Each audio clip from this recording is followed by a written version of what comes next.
Las Vegas Discount.net's the best there is. Save up to 50% on your next Vegas trip. And travel, rental, shows, and tours. Find the deals you're looking for. Las Vegas Discount.net. Las Vegas Discount.net. If you're going to Vegas for deals that are the best, visit Las Vegas Discount.net.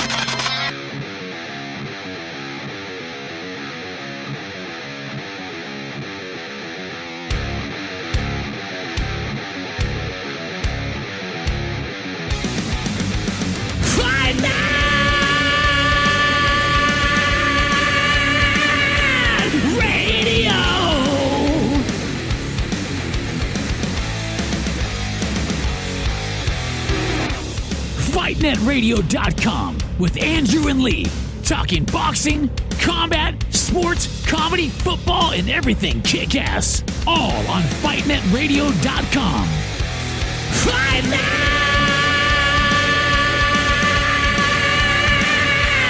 Radio! Hola, soy Julio César Chávez.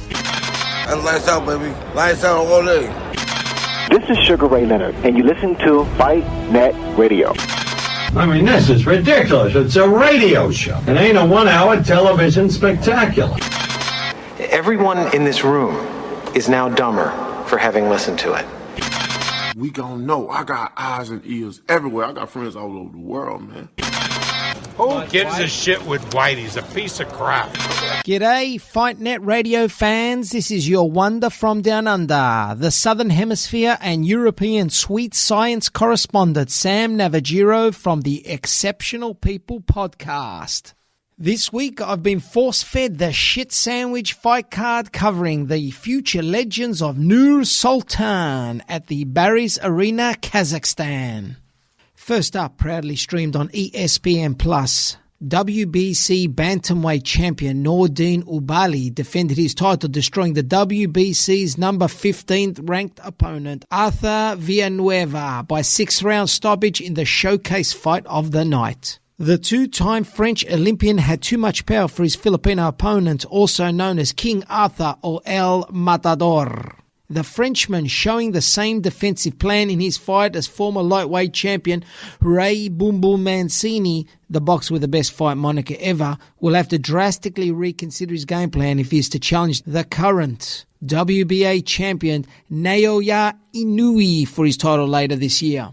After swallowing that shit sandwich card whole without even a glass of water, I boarded the Fight Net Radio private jet and headed over to Hamburg in Germany. After being delayed in German customs for 6 hours with alleged visa issues, I managed to catch only the main event of the evening, witnessing the unbeaten welterweight and the hometown hero challenger Sebastian Formella take on IBO champion Tulani Mbenge at the CU Arena in Hamburg, Germany. The South African IBO champion travelled to his challenger's hometown. Often pressed the action, but judges gave Formella the unanimous decision, and we have a new IBO welterweight champion. The good news for me was that I enjoyed a couple of Germany's finest Schwarz beers to help wash down another shit sandwich event. And finally, for this shit sandwich weekend and news closer to home, Fight Net Radio's favourite former Australian WBO champion, Jeff the Hornet Horn, has confirmed that he'll be taking on fellow countryman Michael the Pretty Boy Zarafa on Saturday 31st of August at the epicentre of boxing in regional Victoria, Bendigo Stadium. A sellout crowd is expected with tickets on sale at Ticketmaster right now. That's it from me. This is Sam Navagiro, Fight Net Radio's Southern Hemisphere and European Sweet Science correspondent and #1 casual fan. For more on my gold, look for my Exceptional People podcast on iTunes or visit exceptionalpeople.com.au for past episodes. Bye for now. Hi, everyone. Welcome to Fight Net Radio. My name is Lee Honish. I am joined, as always, by Andrew Lapachet. How are you, Andrew? Doing very good, Lee. How's it going? It's going really well, actually. Thank you very much. Everybody, welcome to Fight Net Radio. Go to fightnetradio.com. It is ultimately your home for all things boxing. You can find, I just call it Boxing Stuff. That's what we do.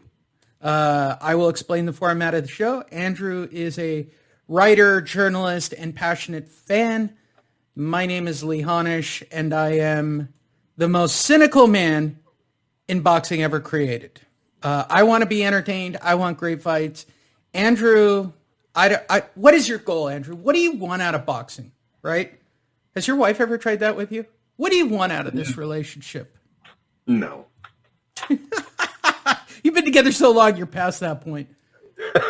Yeah. I don't know. I have no idea anymore. What do you expect, right? We're halfway through the year. What excites you about the year? Shit, I don't know. They just said Fury versus Wilder, the rematch is in 2020 on. Damn it, I was going to say that. What's the biggest fight, man? Crawford don't even have an opponent. Spence is fighting Porter. Garcia's fighting Garcia. These are bum fights. Hey, you got the Pacquiao Thurman. Is that exciting? That's in 2 weeks. That's in 2 weeks, and we'll talk about that. Certainly. Yeah.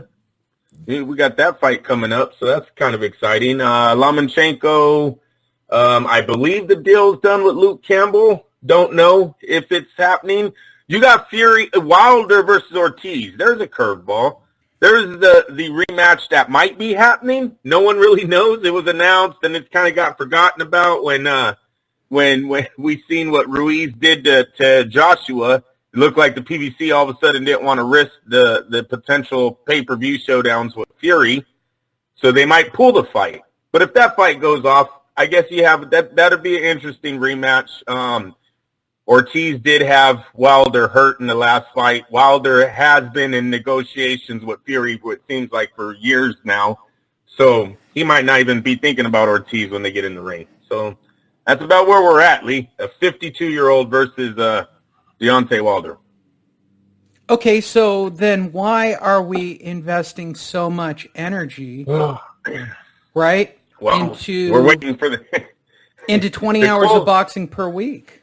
The Cold War it seems like it's coming to an end here. I guess one name that never disappoints is Saul Alvarez, Lee.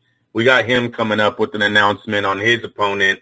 They've been throwing out all kinds of names. I hope the Heinemann guy they don't run with, but they've been throwing out a whole bunch of names for him. We know these guys usually take on hard opponents. They don't look for that many softballs.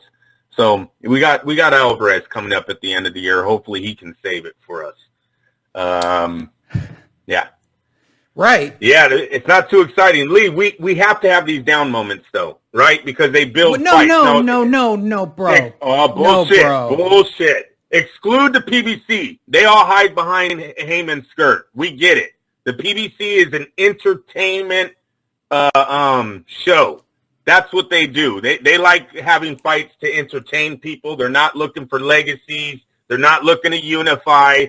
Max deals, bullshit. They don't want that. They want the $1 million deal against Joe Blow. So we get that. Everyone else, they got to build these fights. A lot of these fights have to be built. Like, for example, Lee, Callum Smith versus Saul Alvarez, of course it could be made right now. Yeah, it's probably a good fight. But isn't Callum Smith still on the rise over there in the UK? Isn't he still on the rise here in America? And we'll talk about it. And honestly, we'll talk about Callum Smith today because the news is so thin right now. Don't give me, it's summer, bro, right? Shouldn't we? I did it. Right? Shouldn't we be shouldn't we be getting geeked up for some stuff?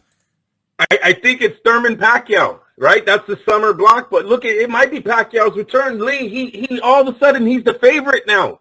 Manny Pacquiao, 7 years. You talked about this. 7 years later, he's now going to be the favorite against an undefeated champion. If he knocks out Thurman, wonder who's coming back. Well, yeah, but I've already told everybody how this is going to play out, right? This is a whole okay, let's say the PBC is really going out of business, right? Let's use this hypothetical. The PBC is really going out of business, right? The sale is Floyd Mayweather. Right. And Floyd knows that the writing's on the wall, and and Manny wins this fight, you don't think he cashes out before the end of the year and before this sale? We talked about this, Lee. I believe this is what's held up DAZN coming out with a strong offer on Floyd. Floyd is about to get pursued by the people that probably own the UFC. If that rematch is on the table on the sale of the PBC, how much does Al Heyman's pockets get bigger when he sells this company? Everybody, look, at the end of the day, this is what people want to walk away with at this point, right? This is about what the walkaway cash is. Not about about salvaging a company. How much can Al make? How much can Floyd make? How much can everybody make? It's how much can Floyd make. It's how Floyd pushes the needle here, okay? DAZN would have come out with an offer already if Floyd was listening, but he's not because he has Al Heyman still in his ear. Al Heyman's telling him, let me work this out. I'm going to get these guys. See, they're offering $60 million just for my roster right now. Then I'm going to add you into it, right? You want to come back? Let's give them a 2-fight deal. You'll get one warm-up fight.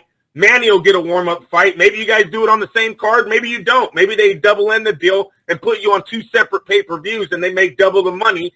Then you guys fight each other. Listen, Floyd loves making money. Floyd loves flashing money. We've seen that. We'll talk about it later.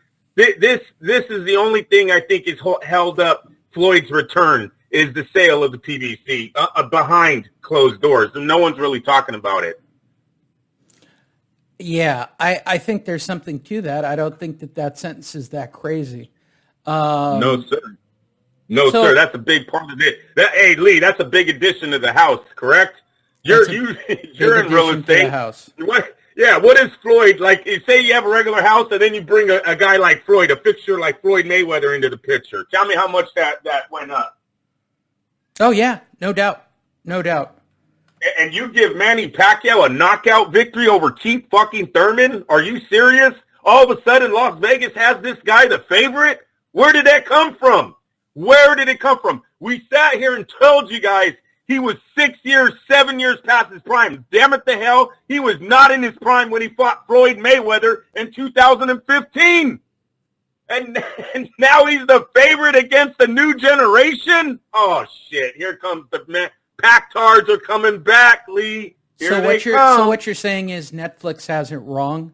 The Black Godfather is Al Heyman. No, well, it's his last sale. Look, there's a lot of bad business moves been made by Al Heyman. To be brutally incompetent is what he's proved. Yes, Al Heyman's savior is the kid he met a long time ago in Floyd Mayweather. It's always been his guy, right? He's really not. Lee, seriously, he had a lot of undefeated fighters with this PBC, this big talk, this big check. He had it all. Buying time on television, had Showtime in his back pocket. What the fuck did he produce out of all these guys? Now, Deontay Wilder, he's there. He's a name. He's still third best. He's not the face of the sport. Floyd Mayweather was never third best. Sorry. So when Floyd came to Al Heyman after he left Golden Boy in Top Rank, he's not third best in any position in any weight division. So Al Heyman, he had to go back to Floyd, but that does not take away all the bad business things he did to people, all the money he's stolen from this fund that they're literally forcing him to sell. They took him to court. They tried to sue him to get their money back. I don't even know how that ended. But they're saying a force of a sale happening because they don't like how Al Heyman's ran the business. So yes, maybe he breaks even, hopefully, with Floyd. But Lee, I could have swore we were talking about $750 million he had in this profile when this thing first started. Yeah, it was a lot of money. It was a lot of money, bro. I don't know if Floyd's going to bring that at 42. With 2-fight deal, maybe you're thinking 250, 300 million, maybe, but it's not going to be the whole thing that these investors are going to lose. And what they're hoping for, Waddle and Reed, whatever the company he was using, what they're hoping for is that Zuffa, this new company that takes it in, right, they're going to be able to change this thing. And that's a big plus. Buy it out, turn it around, see how it goes. Buy it out. Now you have boxing. Now you have a lot of boxers that are established in Las Vegas. You've got the UFC that's established in Las Vegas. You go after Mark Davis in the Las Vegas stadium. That brings this whole fucking thing to a circle. Zuffa will be running that shit for a while if they bring that. Hi, everyone. Welcome to Fight Net Radio. The puppet below me in the video is Andrew's puppet. We haven't put him on video yet. You guys don't even know if that's really me. Yeah, it's really you. It's actually a really good picture of you, actually, to be perfectly honest. I went through a lot of pictures to try to find a good one. Yeah. That was the most boxing-like picture. And now I figured out how to loop it indefinitely so the Andrew puppet just keeps talking. For those of you who watched the video, we had, we had about 1,000 views of the video last week. I don't assume this week to be any different. Our numbers are growing. We are a boxing program that is kind of built on the premise of being a little cynical, a little edgy, a little different, and hopefully we make you laugh about the thing that you love. Go to fightnetradio.com.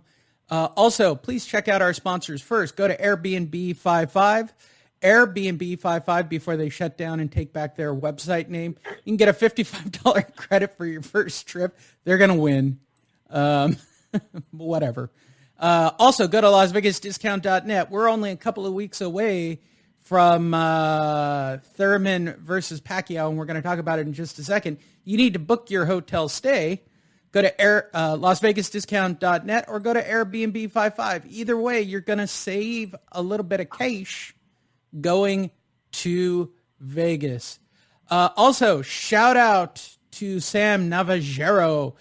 Check out Exceptional People. That's the clip you heard at the top of the show because Andrew and I really literally couldn't give two shits about, where was it, Kazakhstan? Where did we send Sam this time?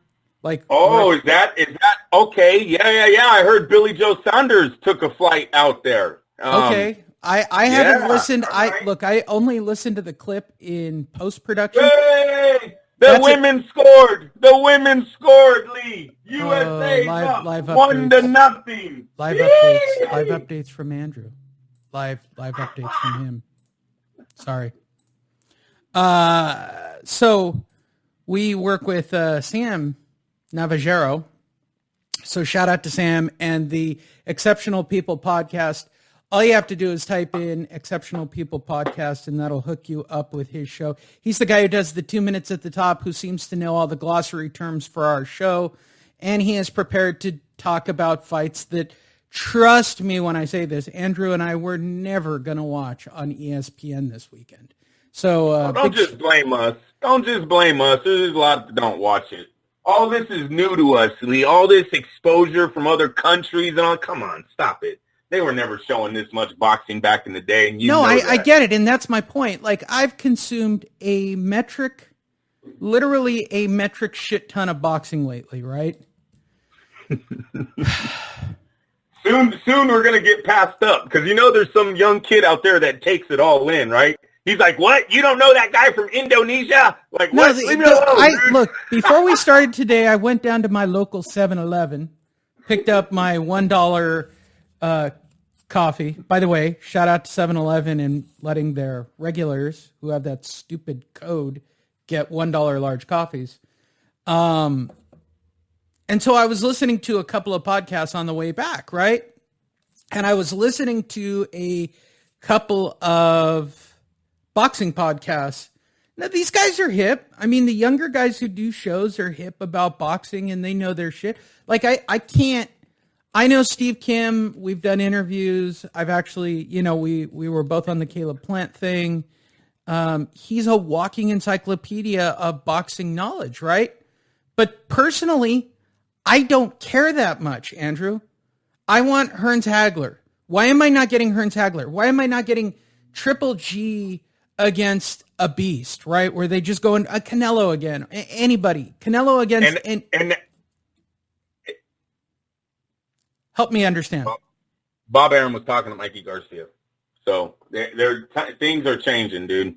All right. That's your take on the young generation and my request of boxing. But I'm telling you, your Hagler Hearns might be coming. Because if Mikey Garcia goes back to top rank, there are so many big fights for him there. Him, Lomachenko, him, Ramirez. These are exciting fights. These are fights that are going to sell, Lee. So I'm happy about that. You had Spence come out this week and said as soon as he unified against Porter. Now, I don't know if it's true because going back to this sale of the PBC, Spence Floyd has big potential for the torch being passed. If Spence is the real deal and stays with the PBC and stays with Al Heyman's plan, their plan could possibly be a fight down the line with these two. Mayweather, if he's to be able to beat his comeback fight, beat Pacquiao. I mean, come on. It's all open for Mayweather at that point.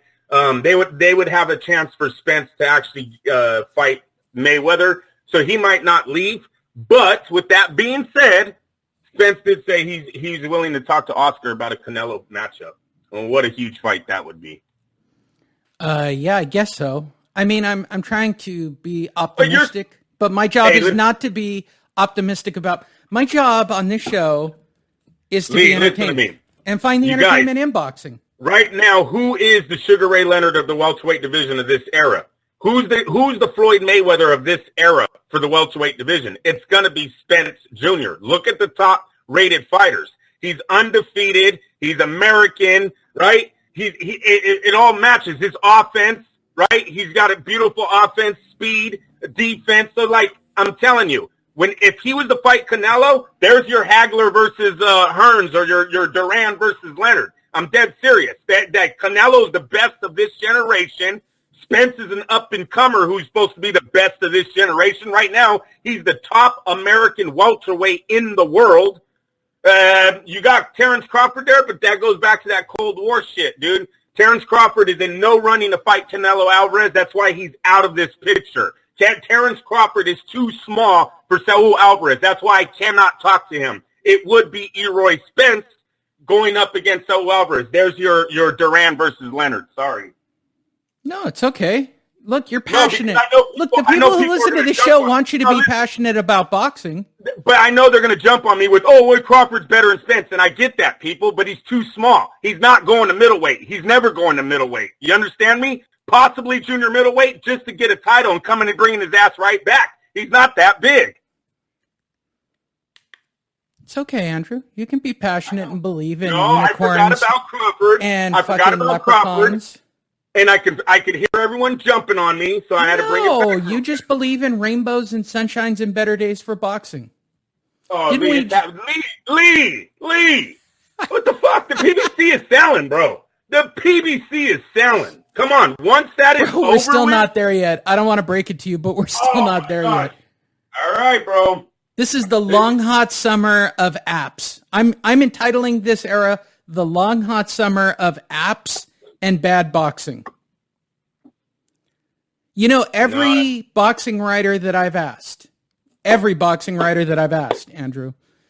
I've said, if we look at boxing objectively and we were to give it a letter grade based on the cards that they produce, consistently, Andrew, what would be the average letter grade for your students? 3 fight cards a week. We get 3 apps usually a week, right? We get a Showtime, on average, we get a Showtime, we get a DAZN, and we get an ESPN Plus, right? What would you give those are your 3 students, right? Average them out. What's the letter grade that they get week in and week out? Admit it. You're in the tardy class. You're in the special ed class, Andrew. You're in the special ed class. What are you talking about? Dude, they get F minuses every single week. Of course. Right. You'd hold them back. You'd hold them back if you were a teacher, Andrew. I agree with you. Boxing hasn't been living up to it right now. You see it. People aren't talking about it. I used to get calls all the time. I'm telling you, the DAZN thing, it really hasn't, I'm not going to say worked out, but they need another name. They need a name other than Saul Alvarez. I'm sorry. Anthony Joshua really fucked up for these guys. Andy Ruiz is still being labeled a PBC fighter. Everyone expects him to fight Deontay Wilder here soon. So yeah, it's oh, goal! We scored again, Lee. So for those of you, while Andrew's watching the women play soccer in the background, the production note of me staring down at the screen, yes, I'm looking at the next story if you're watching the video. I'm also watching... We're dominant. We're so dominant. I watch the Andrew puppet. Play, for some reason, like it's really beautiful, Andrew instead of looking into the beautiful. screen. 2-0. I don't know. He's just going on and on about soccer, women's soccer. You know what? Fuck women's soccer, and I'm going to tell you why. Marika. She hates the president, Andrew. Oh, who cares? Sorry. That's so funny. She's hot. Who cares? Here's my problem with women's soccer. Here's my problem with breaking news, Lee. Andrew, here's my problem. The plates under us are moving. A 6.9 earthquake just hit Indonesia 22 minutes ago, and there's a tsunami warning out. That's scary stuff. And I'm right by the beach right now. Should I be alerted? That's what I'm Could you telling imagine you. if I'm doing this show, how great this would be? Right? You got to put the video to the window. Like I would. I can grab it and watch the wave come up and over the building right onto me. Just start yeah. Start singing God Bless America. I mean, I'm going to die in my hotel room. I don't know how quick I can get it all uploaded for everybody. Those are the scariest thing, those videos, those people in those hotels watching that water just keep coming. I'm on the second floor, and I'm about a quarter of a mile from the beach, Andrew. So we'll see. No, I'm always scared the water's going to bring the whole building down. Forget it reaching you. I just think the pressure of the water is going to start taking out some of those beams. As a person who has literally lived on the sand, Andrew, scary is when it comes into it's just plain scary when it's in the driveway, right? It's just scary when it comes across the sand and everything's flooded. I don't think it takes too much to believe that it could go up another, 10, 15, 20 feet. But I digress. That's not why you guys listen to this show. Enough of that. That's filler. That was filler. Yes, Andrew Puppet? No. Oh, go ahead. You were going to uh-oh me. Yep. So shout out to Sam Navajero. Also, Andrew, shout out to Raimundo Diosis, who agreed to his contract in terms. We now have 2 contract players, Andrew. We are a growing staff of highly motivated people, right? So for those of you who don't know, or at least your longtime listeners, Raimundo Diosis is a guy who slogged it out with me on NBC Radio and actually did a wrap-up show that was right behind it. Yes, we had a wrap-up show after those days. I think we had the whole 3 or 4 hour block or whatever. I just didn't want to talk that long. And Raimundo did about an hour, stayed in boxing, ran across him, I don't know, about a year ago at a fight. And now we've agreed in terms. He's our first contract player, Andrew. He's a contract player for our epic $100 budget that we had. He will be covering fights that I cannot get into. He will be covering fights that I do not want to go to, which is quite a few, believe it or not. He will also be providing content on our Facebook page, I guess our YouTube page, but I'm giving up on YouTube. I can't make the algorithm work. As a marketing guy, it hurts me to say that, but YouTube is forcing me into buying their ads. Facebook, I think I've beaten them. We're hundreds of thousands of views per day within the boxing community, and we've done a really good job, so I'm really happy about that. Okay, wait. I'm really happy about what I've been doing for marketing on Facebook. Can I say it that way? You've provided great content, Andrew. I have made sure that everybody understands you are the star of this show. And let's see, what else? And, of course, Sam Navajero. Go check out the Exceptional People podcast. He is our international correspondent. Go check out Exceptional People. All right, enough of the commercials. Good God. What do we have to get this day started? Let's talk about Freddie Roach opening his pie hole yet again, Andrew. This is a common theme with the old Fredster, right? We're close to a fight. Manny shows up 2 weeks before. He's been training with Boo Boy, right? The usual horse crap. So Alan Fox of Boxing 24, Freddie Roach is predicting an easy 9th-round knockout victory for Manny Pacquiao against Keith Thurman in their fight on July 20th.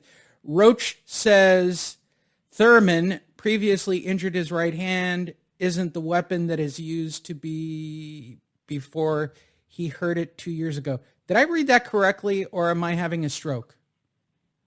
Roach says Thurman previously injured right hand, comma, isn't the weapon that it used to be. You know, I'm setting myself up because I did a typo this week on a photo. I did a your and you are mistake, and somebody called me on it, and I rightfully said, you got me on it, as a guy who double checks that shit. Roach says awesome. Thurman previously injured right hand, comma. There isn't one, by the way. Look closely. There isn't a comma. Injured right hand isn't the weapon that it used to be before he hurt it 2 years ago. Another comma. Oh, it's a run-on. And that he's using it less now than he did in the past. Okay. Commas are like a marathon. You just keep passing the fucking band. What is that thing called? Look, yeah, right. He's a triathlete. Alan Fox is a triathlete. Thurman used it in his last fight against Josecito Lopez, but it didn't look like he was sitting down on his shots, and that hand. Thurman used it. Maybe I am really dyslexic today, Andrew. Thurman used it in his last fight against Josecito Lopez, but it didn't look like he was sitting down on his shots with that hand like he did against Danny Garcia in 2017. This did not go through Grammarly. No way, Andrew. No way that sentence works. Manny will be... Oh, fuck this. Let's just get to the quotes. They're just chunky. Bro, Alan, bro. Read them out loud, bro. Somebody might. I'm not saying... Just somebody might. I mean, it just might happen. It just might. All right, here's Freddie's quotes, and then I'll get your feedback, and then we'll watch some video on the old Pactard. Shall we? You know the only reason I do this show is to make you laugh, Andrew. And when I hear you laugh every week, it makes me feel so warm inside. You're hella mean. No, hey, bro, read it out loud. Please will. And it'll get back to Alan. It'll get back to everybody. Yes, and nobody still talks to me at the fights except Raymundo, which is why he's coming back. You look at Thurman's last 3 fights, he's not really looking that good, said Roach. Should I twitch? Wait, let me twitch. That's not nice. Bro, what's he saying in the corner, right? He's giving bad advice. Why is he doing this?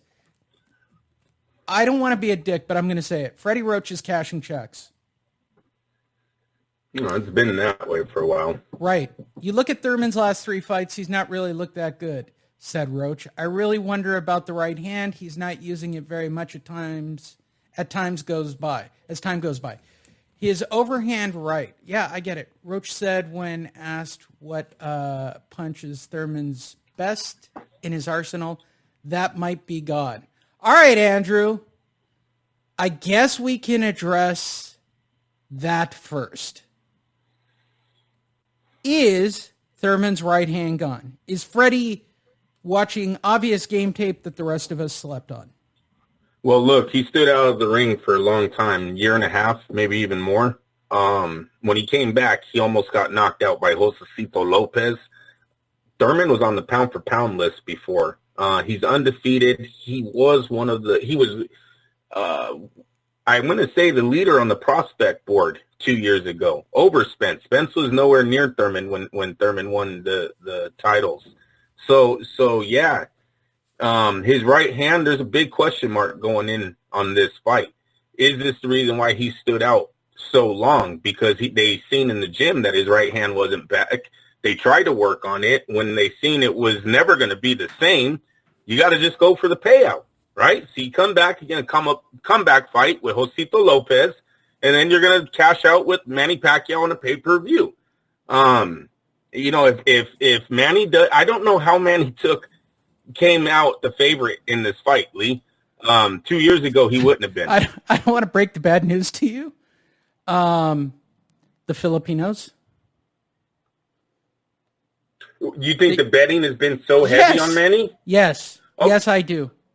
100%. I believe that is strictly what's happening. That makes sense. That makes sense. I would have to get some numbers on that because I don't. You're right. Thurman probably doesn't have a lot of betting going on, but I mean, is this fight really bringing the gamblers out? Well, if he was the underdog, hey, check to see what they opened at. I am. How about that? I'm checking it. Continue. That's big. Yeah, that could be the reason why. I also think it's going to be Manny's punch output. Manny throws a lot of punches. Thurman's, what's his nickname? One time. He only has to hit you one time. So not known for throwing a lot of punches in his career. Manny should be ahead on points. If you put into the fact, dude, Josito Lopez could land the left hook all day. For whatever reason, maybe there's an eye issue nobody knows about. That night, Keith Thurman could not stop the left hook. Will Manny Pacquiao's left hand have the same success rate? If it does, he's out in 9. He's out exactly when Freddie Roach says he is. No way you're standing up 12 rounds and you can't stop the straight left hook of Manny Pacquiao, or straight left hand, of Manny Pacquiao. You're not going 12, especially if you couldn't go 12. I couldn't go 12 with Josito Lopez. Now, Thurman is putting this. Go ahead, Lee. You got the numbers? Well, we don't have overs and unders and any of that, but yeah, there they are on the screen, Andrew. I would like to see what they opened at, though. This is the current number. Yeah. That's at the beginning. Hold on. So they opened at minus 141 plus 105, right? Plus Close 105. to a pick 'em. So you look at that. Okay. Now look at the flip-flop in Vegas. Yeah. Minus 125. So what you're looking at, there's the win plus 125 for Thurman, minus 145 for Pacquiao. Lee's right, you guys. It was the Filipino government that put the bet down. Remember, these guys put $10 million down when Pacquiao fought Morales the second time. They dropped $5 million on the win. Didn't that guy go into like a Senate and declare on the Floyd Mayweather Manny Pacquiao? There was like a senator who bet like 10 or 20 or $1 million. I'm telling you right now, yeah. And then lost his shit on the floor of a Senate hearing. Hey, I declare there should be a recall. Manny Pacquiao won that fight. No, bro, he didn't. When Batista fought, who was it? They bet there was a rumor in Vegas. I would have to get the fight before I say it. Yeah, no, it was the Philippines. You are right, Lee, but it wasn't the fans. It was actually the Philippines government money that's being that got flown into Vegas and bet on this fight. Fuck yeah. They got plus 105 on their legend, on their star, and you don't think they're dropping 10 mil? Yes, they did. Oh, no, they're doing a friends helping friends right now, Andrew, right? Oh, that's so exactly everybody's what pulling their money, and they're sending one guy on a jet. Oh, no, they took the country's budget. The fuck are you talking about? The money that's supposed to fix the streets for the year is being put on Manny Pacquiao. They're not only going to fix the streets, they're going to fix a few bridges after this fight. Seriously. Come on. Are you pissing off? I wonder this every time we get into the Manny Pacquiao comment, Andrew. Aren't you pissing off potential family members with your No, bullshit. Pacquiao this is true rants? stories. This is true stories. Oh, what are you wait, talking about? wait, can I get feedback? Oh, my gosh. Because there's Filipino in the family, right? I want to know. Of course. Are they like hardcore Pacquiao guys? Yes, they are. Yes, they are. You gotta no matter what he does, he shits sunshine and rainbows every time. I don't know if it's that big, but no, total. Yes, they are fans of Manny Pacquiao. His pay-per-views are bought every fight. Yes, sir. Yeah, my grandparents had Filipino nurses right at the end of their life, and those guys were like hardcore. Oh, Manny Pacquiao, what do you think, Lee? Because all my grandmother would ever do is talk up this show for some weird reason. I think I don't know. It was a weird level of stop talking about it. I don't know anything about it. I'm going to say this publicly, and it's being recorded, and there's video. Wait, I'll even turn on a camera for this. I don't know shit about boxing. Don't listen to me. I'm really good at betting boxing because I understand trends, but I watch boxing for the entertainment value.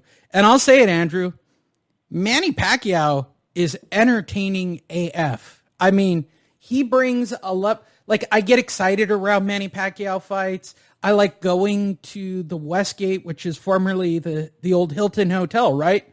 And seeing 25 Filipinos pack into a $20 room because they just want to be in town for their fan. And by the way, same thing for Floyd. I dig the whole urban jungle pot smoking environment that Floyd brings to the MGM.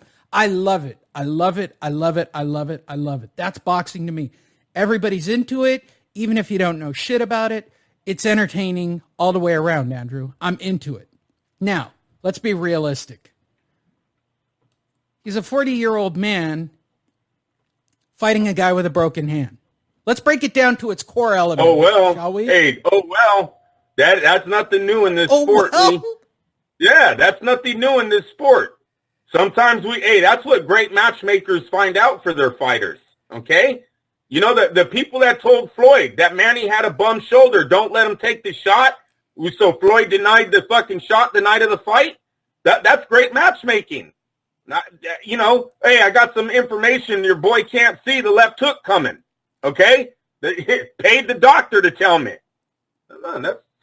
That's how this stuff is. That's how this sport is ran. We know that. So Keith Thurman's injury, that's no surprise to me. If that's what happened, that's sad. Look at one of the worst injuries I've ever seen was David Reed, right out of the Olympics. Last fight of his Olympic career, he breaks the eyelid bone and his eye droops the rest of his life. He goes into his professional career looking like he had a swollen eye. Remember David Reed? He lives in a basement of a high school, the last time I heard about him. Okay? The high school he's a janitor at. That's sad. That's boxing, though. He would have whooped Trinidad's ass. You know that. He dropped Trinidad twice in that fight, but his eye gives out. There you guys go. Let's look at But you hit it on the head. You hit it on the head. Wait a minute. You hit it on the head. It is the Philippines that drove Manny the favorite. They've done it before. They've done it before. You guys need to know the military shows up when Manny Pacquiao's in Vegas. Politicians are there. Movie stars from the Philippines are there. No, there was big money laid down on this fight. This fight, that plus 105 pays for your Vegas trip. Like Lee always tells you guys, there's a lot of big-time Filipinos that make money over there. They said, yeah, we're going to go to Vegas to watch it, and Vegas is going to pay us. And Vegas was like, hey, turn those fucking numbers around. There you go. With that said, shout out to Fight Hub TV. I was actually approached and told that at the MGM Grand when I used to do the betting for Primer Round. A guy came down and sat by me, opened up my book, and he told me that. He said, how do you do your bets? I said, only by what I feel, and then nothing else. He said, sometimes the line in boxing moves on who's bringing in the most money, not who the house thinks is going to win. So there's always that there. Look, it's a pick'em fight, really. I mean, it ultimately is a pick'em fight, right? So why not shift it in Manny Pacquiao's favor? And now people are flying in. Now you got a sold-out weekend. And Lee, like you said, the only money fucking coming down was on one man. Vegas isn't going to. They ain't writing. They do not write free checks, you guys. Vegas hates doing that. So they switched the numbers around. Yeah, you're not going to. I don't want to break it to the Keith Thurman fans. Maybe they exist, but you guys aren't betting money on him. You know what, Lee? Let's do this. Keith Thurman's Facebook page. Let's see what his likes get. Then you'll see how many fans he really has. I don't even know if I would go by Twitter first, probably. Go by Twitter. He's a Twitter guy. On likes. Okay. Let's just see if he's got followers. That's right. Lee, you fucking hit it on the head this morning. I already know what Manny Pacquiao's numbers are on both. They're in the millions. They just Of course. All right. So Keith. Not a Filipino in the world that don't have him that isn't following that man. Right. I follow him. I'm into him. That's what got me accepted. No, I'm just kidding. There he is, Keith Thurman Jr. And he has, dun, dun, dun. By the way, follow me on Twitter. I barely use it. He's followed by 81,000 followers. Yeah, great. That's awesome. Go I down. I don't want to be a douche and show you Facebook. No, go down. I want to see the it's only going to be 20,000, maybe 30,000. If Let's you go do down. Manny Pacquiao's insane. No, Lee, go down. I want to see how many people liked his 23-hour post. Okay. That's the people that are following you. Seriously. He just did this. 276 people liked it. Thank you. He had 6,000 views. By the way, for anybody wondering, I got that many views for Caleb saying. Plant on our Facebook page. That's what I'm saying. And Lee now told you guys why Manny Pacquiao is the favorite in this fight. Yeah. Keith, okay, let's see. Keith He's Thurman. in the gym. He's in the gym working hard on July All right, 5th. here, let's see what this one's doing. He got 25,000 views and 500 likes. That Okay, ain't let's shit. see how Manny Pacquiao did, shall we? Yeah. With his workout videos. Uh-oh.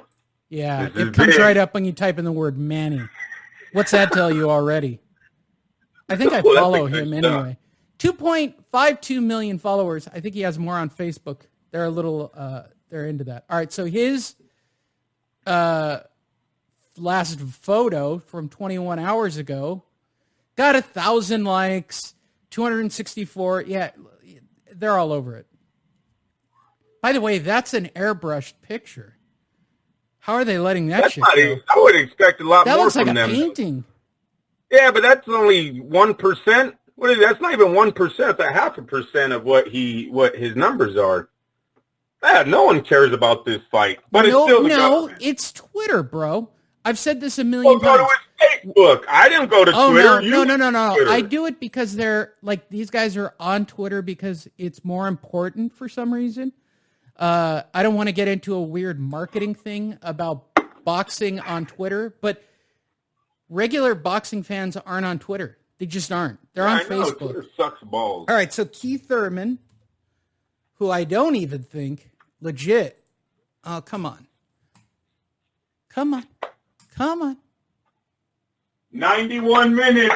We're about to be World Cup champs again, Lee. Here we go. I know, this is compelling for everybody.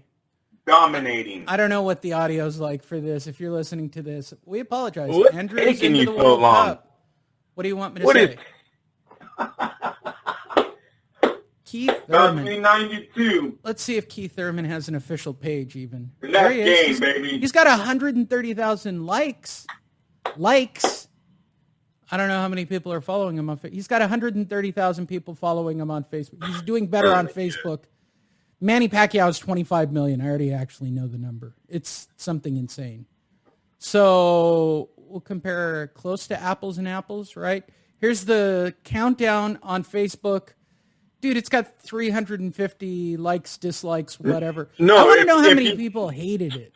Really? If you go by $1 on their numbers, it moved the needle already to Manny Pacquiao's the favorite. So I'm just right. You said he has 130,000 to 25 million. Just put $1 bet on both guys, and Manny's the favorite. Fuck. Right.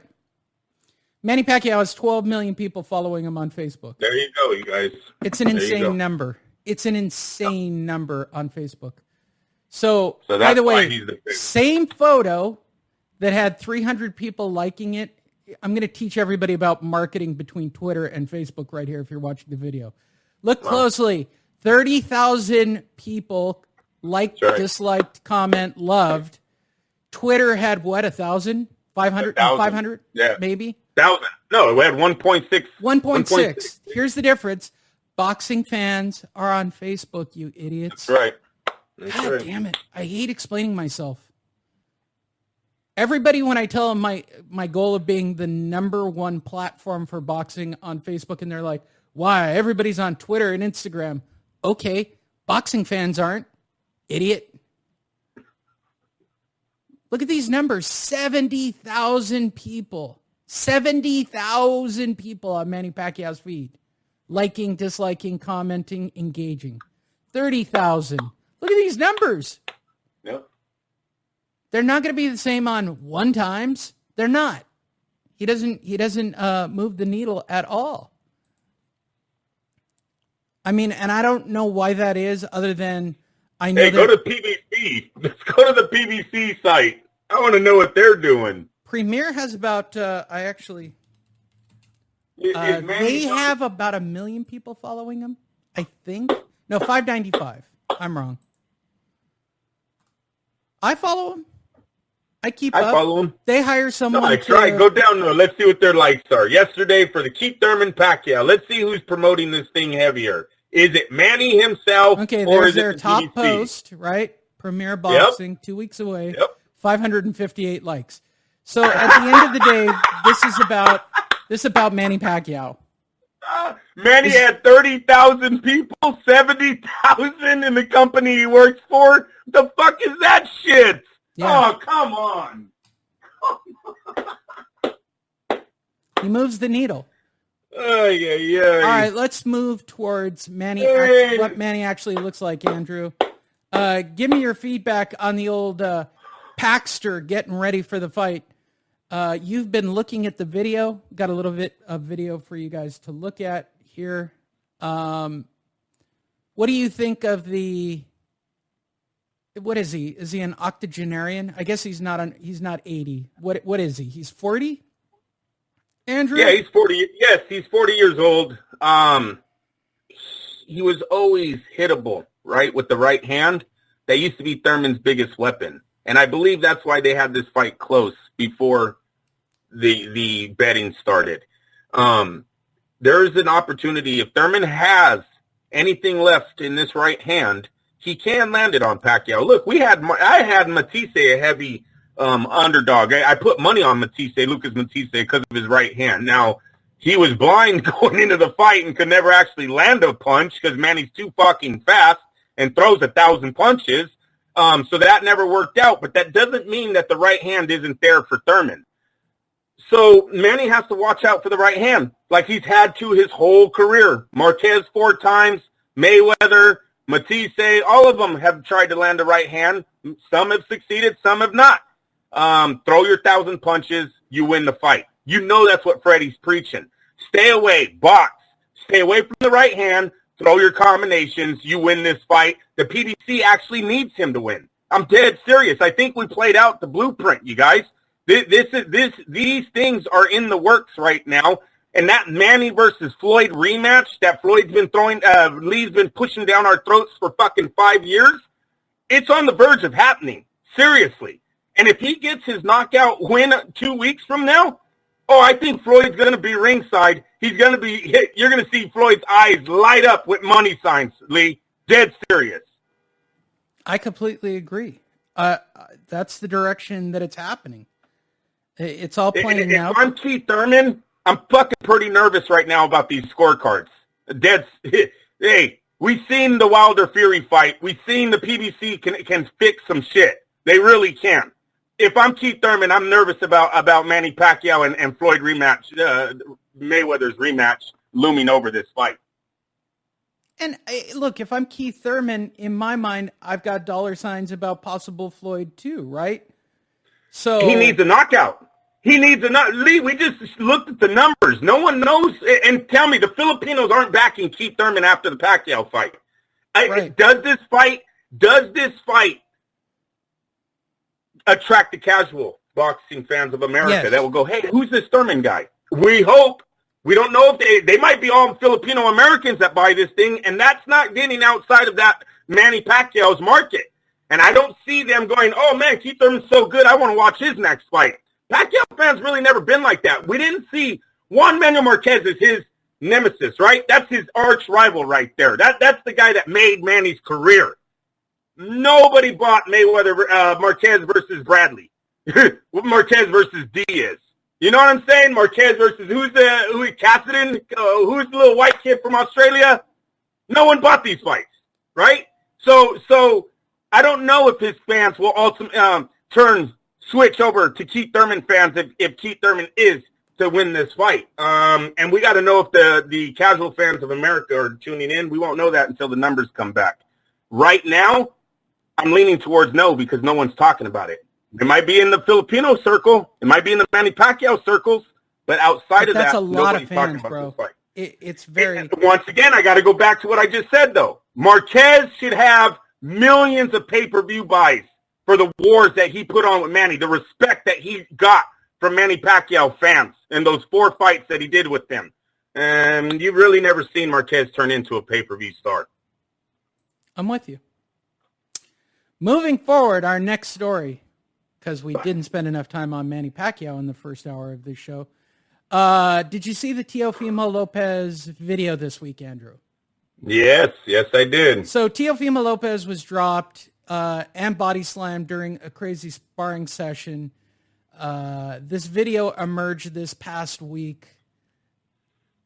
All right, the video, I don't know, compelling-wise or not compelling-wise or however anybody wants to talk about it for the sake of talking about it, Andrew. Let's see if it'll come up. Right? He's caught with an overhand right.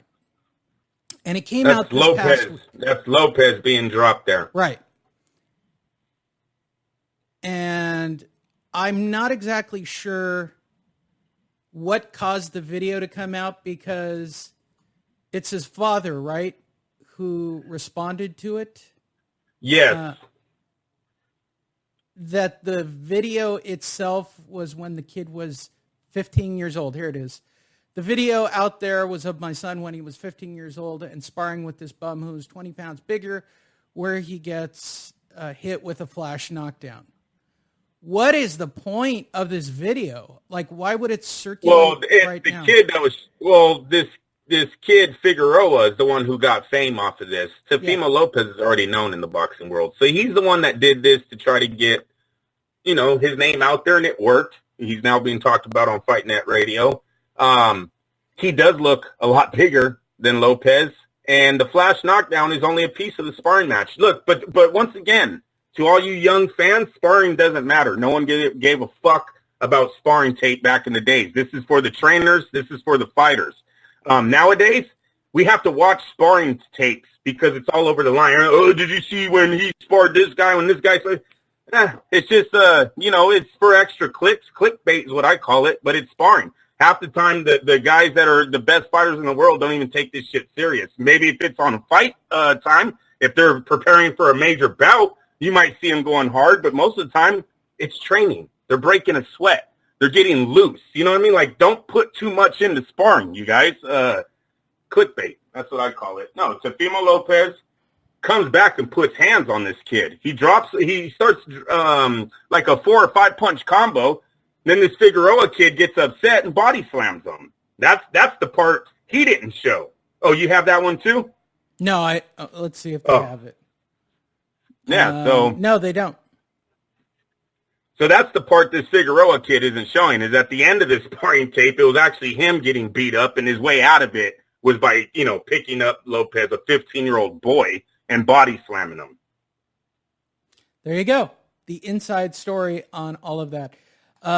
Middle ground, go to fightnetradio.com, click on the Facebook link, join us, follow us, be a part of the revolution. I know most of you are already on Facebook. And since there are very few people that are treating Facebook correctly for boxing fans, we provide lots of great Facebook stuff. We'll talk about it at the very end of the show. Let's cover a couple of quick stories before we get there. It was a light week in regular stories, Andrew. Tyson Fury announces dates and opponents for the next 2 fights. Yay. This coming to us from worldboxingnews.net, which could easily be fake news, so I'll preface it that. I'm not going to read all that crap. All right, so nothing's changed since our last conversation regarding Tyson Fury versus Jarrell Miller, said Salida exclusively to World Boxing News. I don't have any additional news regarding this. All right, so it's been announced, roughly, right, that they're talking about fighting Jarrell Miller, right? About possibly fighting Deontay Wilder again, Andrew, right? And all they do is have these really weird timetables of dates. Wow, I'm reading this while I'm saying the words out loud and I'm looking at the article. There's nothing here, right? So the only thing that I take from it, Lee, that he's fighting in February. That all I know for sure is he's fighting February 22nd. To all the young fighters out there, take your steroids. Just don't get caught. If Jarrell Miller really lands this fight, one fight after being banned for like 5 fucking PEDs, why not, Lee? Why not? Just don't get caught, damn it. Saul Alvarez is the highest paid athlete in the world. He blamed it on the beef. Just don't get caught, people. What the fuck did this guy get Tyson Fury for one fight later? So what's the real penalty? I don't get it. He got a heavyweight title shot that he didn't get because he messed up on his dates, right? Got tested dirty. But he was going to get a title shot. So the PEDs were working for him. Gets caught. Oh, well, your next fight, hey, fuck it. Fight the lineal champ. Why not? Do your drugs is what boxing is telling you. Moving on to Billy Joe Saunders. He's fighting in February. By the way, the long and the short of that whole article for everybody, he's fighting in February in New York or Las Vegas. You heard it here first. Now, wait a minute. That February date, they're talking about him fighting that by the end of the year, though, because I think they want one more paycheck out of this ESPN date before they actually do the 2 fights with Wilder. So this could be a late 2019 matchup if he fights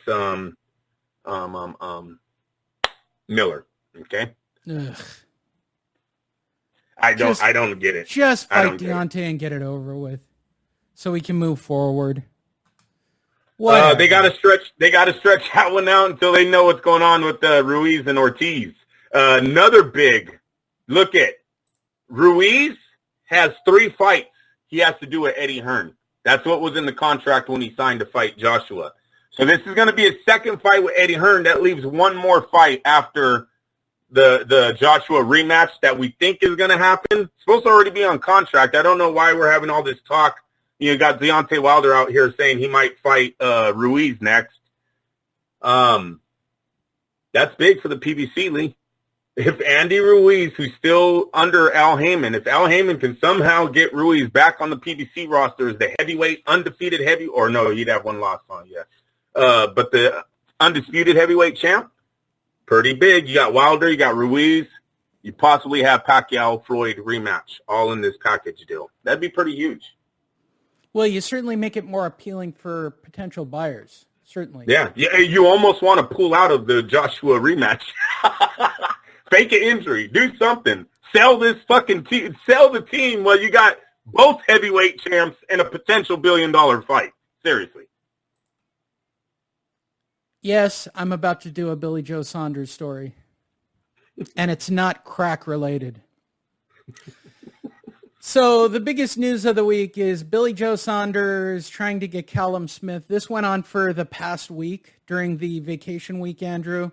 For those of you who don't follow social media, Billy Joe was like literally throwing tweets and Facebooks and memes and all the good stuff to try to get a fight out of Callum Smith. And it didn't happen. Nah. Smith confirmed to Talk Sports last week that a 50-50 offer had been received for him to stake his WBA title against WBO champion Billy Joe Saunders on BT Sports pay-per-view in September, and hinted that he was interested in the prospect. However, Joe Gallagher has now told Sky Sports, I guess that's the ESPN equivalent if you don't know internationally, it's not the offer that tempted Callum Smith as the world number 1 to defend his title against Billy Joe Saunders on another network or platform, so that's it.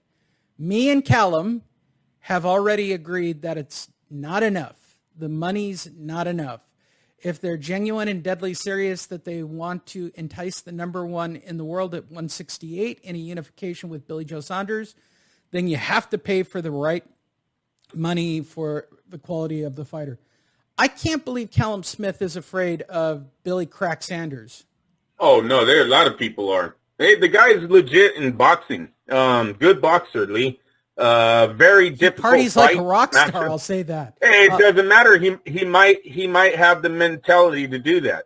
There's some guys that can party and still show up on fight time and beat your ass. So one of them was Chavez Sr.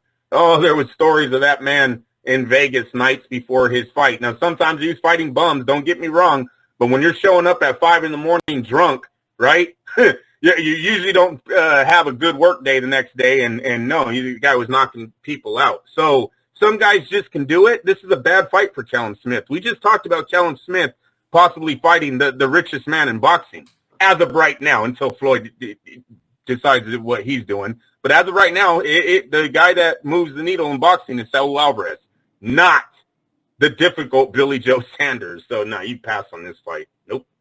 Billy Joe Sanders should be after going to Saul Alvarez's fights and trying to get a fight there. Saul Alvarez is the one that would fight him with, no issues and get paid doing it. Everyone's getting paid. More on Billy Joe Saunders. Uh-oh. Billy Joe Saunders went to Kazakhstan. There you go. Kazakhstan. When in doubt, go find Triple G. Awesome. That's right? Awesome. Looking awesome. fit and healthy. That's how you get fights, Lee. You know what? Give him credit. He came up with an angle at least. I think they were fucking high the night before. They said, "Let's go." Let's get on a plane and go to Kazakhstan. Who wants to go to Kazakhstan? They came up with that shit in the middle of the night. Show. Looking fit and healthy. WBO. I love this part. Looking fit and healthy. Not like he partied all night. WBO super middleweight title holder.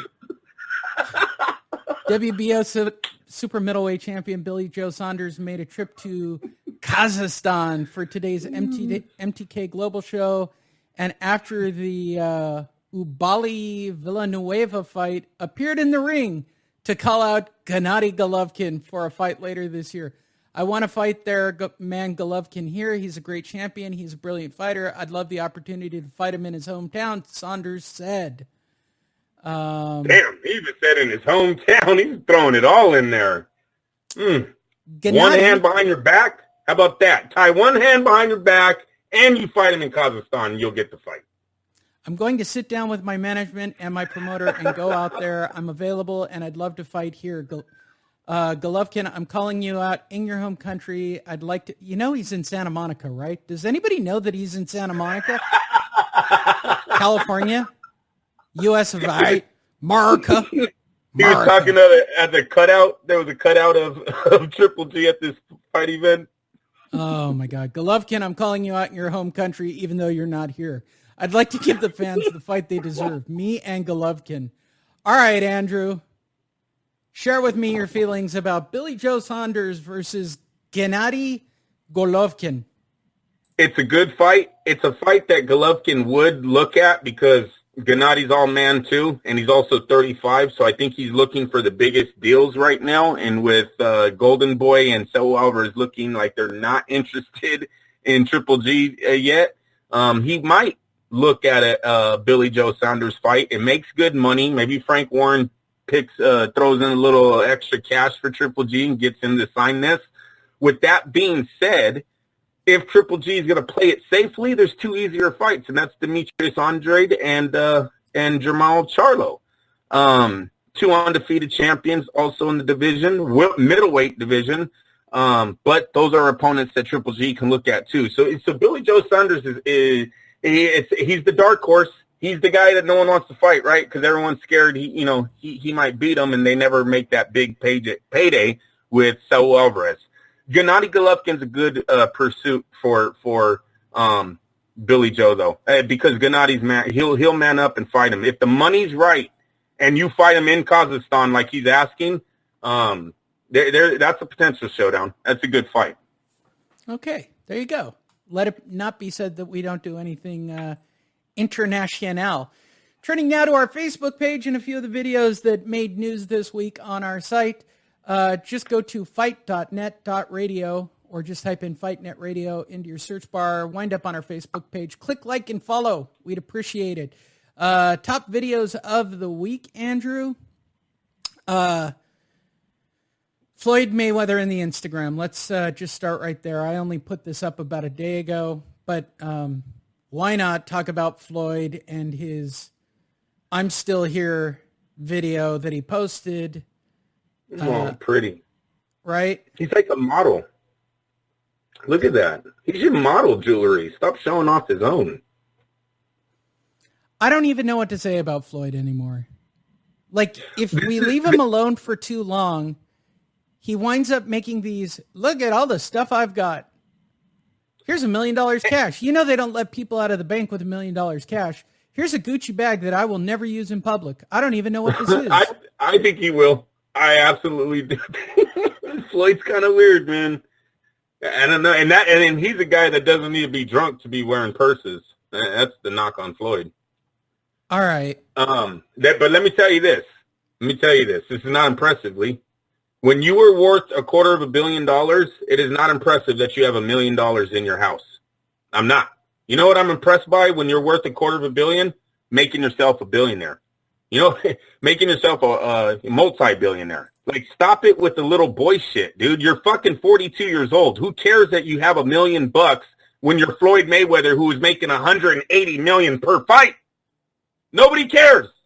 I know you want the attention. You get all your little fans that, oh, fuck, I wish I had $1 million. But to grown-ass men, this is not impressive anymore. Shit, Saul Alvarez made $35 million in his last fight. You're not impressive anymore with your $1 million paydays. So, yeah, it's pretty sad. And to think, he will lose all of that money in one bet, you guys. Dead serious about that. Everything you see on that table, Floyd will put it on one fucking game and lose it all. Like I said, I've told you guys many times before, there's a reason why Vegas loves this man, and there's a reason why Floyd will never post loss on his betting, but only post that one ticket he won. Like, what is it, one every 3 months, 4 months? How many of these have he lost, though, these $1 million bets? Come on. Not impressed. This all started because Floyd started with this video, and here is what Floyd wrote on invest in a startup company that makes you a billionaire. Like, do something big. You know what I mean, Lee? Hey, come on. Fucking money on a bed. This is making you a target. And this is a guy who's been robbed before. It's not even like his street cred goes that far. They've literally went and broken into his house and taken his shit before. So, just dumb you put a target on your back like that. With that said, here's how it all started. This is what Floyd actually wrote to go along with the video. This is what I've been hearing for 23 years. All Mayweather does is brag about his cars, his jewelry, his mansion, his ladies, his clothes, and his money. And this is what Floyd says back. And he made this video. Okay. So It's a 5-minute video, damn. It's not. It's a 30-second video with 4 minutes of our logo. Oh. Videos have to be over 3 minutes. You're awesome. What are you kidding? What are you kidding? This is about marketing correctly, bro. If you want to check out the video, go to our Facebook page. It's right at the top. It is not 5 minutes. It's about 30 seconds. I don't even know what to say, Andrew, about my 2 4th of July posts.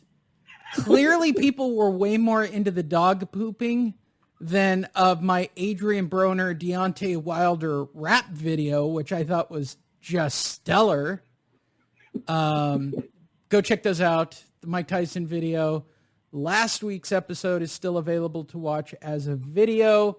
Is there anything else that's worthwhile on the video page that I put up this week that's worth talking about? Let's see. No, we covered Jenny last week. We talked about Paul. So, did you see that? Did you see the success of that bare knuckle fighting on pay-per-view, Lee? Yeah, right. You know what? I kind of bro. knew it. Look, and I kind of knew it based on the traction the Paul Malignaggi video clip I put up got, right? People were genuinely invested in it. Not only that, last night I was watching... Do you know how bad Conor McGregor fucked that up? I've been pushing this down your throat for a long time, how bad of a move it was for him to go back to that cage fighting shit when he had this $30 million payday just sitting right there. And you know it would have tripled. You know it would have tripled with Conor McGregor attached to Paulie. But if Paulie could bring that, 225, 50,000 pay-per-view buys, are you serious? Is this real? Yeah. Correct.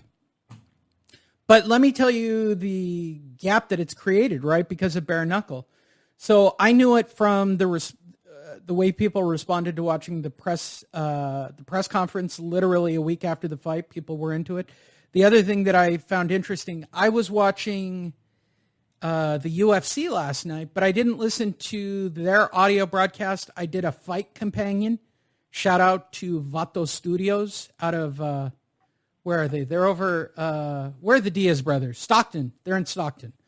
Vato Studios, for those of you who don't know, do MMA, Mexican martial arts, which I think is the funniest thing ever, Andrew. But they did a fight companion. They brought up this fight. They brought up bare knuckle fight. Like it is a part of what's going on in pop culture, right? It's thanks to Paulie and this fight and its attraction, it's got carryover. This is a real thing that's happening about people wanting to see this kind of competition. Yeah, no, I have no answer. I didn't watch the fight. I was just very surprised on the numbers that it brought back in for this company. They did not pay these men a lot of money for those pay-per-view numbers they got. So major success for them and moving forward. I don't know if it affects the UFC, if it affects boxing, or if it's going to have their own little audience, just another it's entertainment thing out there. Right. Yeah, exactly, Lee. But like I said, very, very, very successful. I was very surprised on the numbers that it brought. They actually said it outdid the UFC on their pay-per-view. Not this weekend, obviously, but the last UFC that came out, this bare knuckles beat it. That's success. There you go. That's everything, Andrew. We have done a full show. Ah, very good. What are you doing today? I don't know. I mean, we went to the fair yesterday. Don't know if we'll go back today. Christina, she said she might want to, so I'll look at the bank account, see if we can make that happen. That's about it. Are we looking for anything? I don't even think there's boxing this weekend. Like we're in a week off between fights. There's nothing going on. I heard Bob say Terrence Crawford fighting in November. If they can't get Spence, they're looking at the next big opponent. I have no idea who that would be. You would have to think Kell Brook. Kell Brook is a name that sits out there.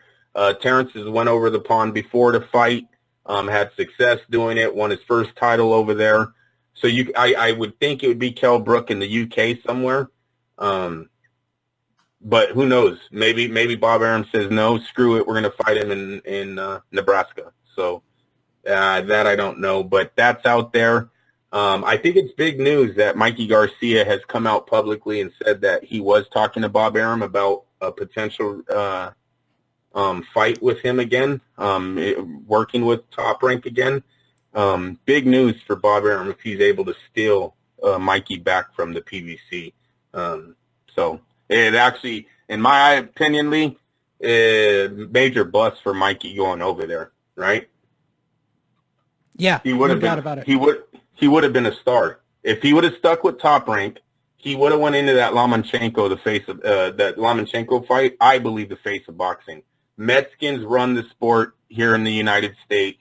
Mikey Garcia was undefeated. He looked like he had the skill and the power to go all the way to the top. He probably would have been the favorite going into the Lomachenko fight. So he kind of hurt himself moving up 2 divisions to fight Spence. But if he comes back, there is an opportunity at 140 for him. I just think there's a lot of really good matches there. And that's Mikey's real weight. I never seen him as a welterweight. He always looked fat. There you go. Let's talk about next week and your boxing options for next week. Starting off on Thursday in Rome, DAZN, Fabio Turchi takes on Tommy McCarthy. We'll be sending our roving international reporter to cover that fight, and you can hear it at the top of our show next week because Andrew and I won't be watching that. Just calling it for what it is, unless there's something compelling about the fight. Osaka, Japan, Andrew. Osaka, Japan. Rob Brandt is taking on Lyoto Machida. No, Ryota Murata. I just like saying Ryota Machida, who is actually from Brazil, but I digress. 12 rounds for Brandt's regular middleweight title. All right, Andrew. This is the guy. This is the thing. Yeah, I don't know what Top Rank's doing with Robert Brandt. It's kind of like they just got him there. I think they wanted that belt on somebody from Japan, obviously, so Bob can break in internationally. But I don't think they expected. I was there the night Brandt won, right? I don't think that they expected Brandt to get the title. No doubt. No doubt. But you'd think Triple G would have gobbled this guy up already, right? He's got a free belt kind of sitting there. Unless he just, it's the regular middleweight title. Maybe that's what Triple G doesn't want. But I seen this guy with a major target on his back as soon as he won that belt, and he just hasn't been able to cash in yet. Yeah, he was basically a free agent who picked up the promotional contract because he won the belt with Bob, right? I'm sure Bob had strings on the win. And now he's just going to run him through every international fighter that he has so that he's got a toehold in another country. It's a logical thing from a marketing standpoint to have a champion in a country where you can draw money. So let's go to Japan and see what Ryota Machida Murata can do. I know you care. I feel like we might have to send our international reporter to I'll watch that fight. You're going to watch it? I'll watch it. Yeah, I'll watch that fight. Are you going to watch it from 3 o'clock on? Or I don't even know what the time zone difference is going to be. Absolutely not. Do I start watching at 3 a.m.? Do I start watching today for next week, Andrew? How does that work? You didn't watch that fight in Rome? At 3 a.m.? What are you talking about, bro? I talked to somebody at the Pachanga card, a writer, who woke up at 3 a.m. to watch that card that was on at 3 in the morning. Yeah, I woke up and watched it. Why? It's being recorded. Like, it's not going to change between the time you wake up. Like, you think that there are people in the United States between 3 a.m. and on, or whatever the time zone issues are, that wants real round by round updates for your site. Like, you get that, right? Like, nobody cares about that fight in the US. Like, that's 5 people maybe who are looking at it in real time. Maybe. And I'm being kind to say 5 people in real time, Andrew. Also on ESPN Plus next week, live from Liverpool, England. Why is Liverpool famous? Let's see if you can get this one right. Soccer. No, bro. Oh, damn it. The Beatles. Thank God. I was really worried about you there. Yes. Right, fuck them. I'm not a Beatles fan. Straight American over here, bro. This is where you need to say something really funny and go, I'm a Rolling Stones guy. Yeah, they're not in the U.S. either, bro. Yeah. They're not. My grandpa, he didn't allow my mom and her sisters, my aunties, to play Beatles in the house. Greatest band ever. Oh my God. Liverpool, England. Yeah, I'm telling you, musically, yeah. I mean, I might lean towards Pet Sounds by the Beach Boys from that era as being pretty remarkable, but I digress. I'm not doing a music show. Liverpool, England. Yeah, there's a lot of Jazza Dickens takes on. They're a part of it, but they don't run it. They're a part of it, though. I will give them that. Jazza Dickens takes on Nathaniel May. Okay, but more interesting, look at this second name that made this ESPN card, Andrew. What did he do? What did Rocky Fielding do wrong to wind up as the co-main against Tubba? Well, he lost. That's what he did wrong. I get Rocky that. Fielding, Martin Murray, Terry Flanagan, all of these guys have lost to the elites of the sport. Triple G, Canelo, and Crawford. So they're done. I'm just kidding. They're not done, but that's why they're on the undercard now, Lee. Man, this is an MTK card if I ever saw one coming down the tracks, right? Wow. And Showtime is back, Andrew, from Tacoma, Washington. These guys are pathetic. Can Showtime just give up already? Seriously. Oh my! You know HBO giggles, right? They're gonna make heavyweights, Andrew. They're gonna make heavyweights. Hey Lee, whenever they're Franklin, at like who you've never heard of, takes on Jerry Forrest, and Otto. There's a name. Otto Wallen takes on BJ Flores in the heavyweight division. You know when they're at this network conference, these big conferences in Vegas. You know they call HBO's it giggling. the upfronts, Andrew. They're at the upfront. Showtime's at the upfronts with former HBO sports execs laughing their asses off. They just laugh at them when they walk by the booth. How's that boxing thing going for you guys? How's that working out? We cut our costs and we had Game of Thrones. What do you guys have? That's right. So they're going to try to make 4 heavyweights next Saturday, Andrew. Jermaine Franklin, Jerry Forrest, Otto Weiland, and BJ Flores. Flores is the only name I know on this list. And that's because sad. I think I've watched him get beat up by... He's a heavyweight now? I know. He's a heavyweight now? Poor guy. I don't know what they're doing. I get that they're trying to make... You know what he is? This is all about Deontay, by the way. This is all about Deontay. Oh, yeah. That's the only leg they got to stand on, Lee. They don't even have Spence anymore. Yeah, the only person they show out of the PBC is Deontay Wilder. And that's all politics, why they even got him still. That's because Al Heyman hasn't done a great job of making him a pay-per-view star. You get it? The guy's 40-4-0. He's been the WBC heavyweight champ, best knockout percentage ever, right? Why isn't he a fucking face of boxing, Al? Come on now. Why isn't he Mike Tyson? Mike Tyson, you know how many videos they have of Mike Tyson fighting bums? Seriously, like the first 19 fucking guys. You know those 19 straight knockouts that Mike Tyson has? Some of those dudes, Lee, they look like they belong on video games. They're characters out of video games. Yet, we watch them on a loop on ESPN Classics all day. Why doesn't Deontay have that? Well, one, he's not as good as Mike. Mike was a lot prettier. I got to throw that in there. But still, Al Heyman has done a terrible job of marketing for Deontay Wilder. The man should be a lot bigger than what he is right now. And on Telemundo, Derek Cuevas takes on Jesus Beltran, Logan Yoon, and Darius Prescott. I'm not watching Telemundo from Hollywood, Florida. Nothing compelling here for me to watch. I don't know if I'm watching any of this crap, Andrew. I might watch Bob's Card from Japan. I might. Yeah, I might watch that. Where's my headset? I need a headset, dude. I can't hear you half the time. You lost your headset? No, dude. It's broken. I've been telling you that. All right, I'll send my headset. You got to hold it in the back of the computer now. It doesn't. Again, a production meeting in the middle of the show.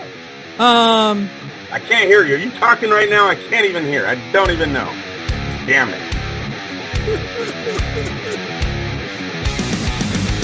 Fight Night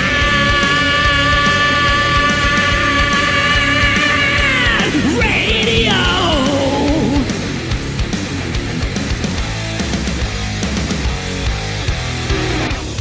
FightNetRadio.com with Andrew and Lee. Talking boxing, combat, sports, comedy, football, and everything kick-ass. All on FightNetRadio.com. Fight Night!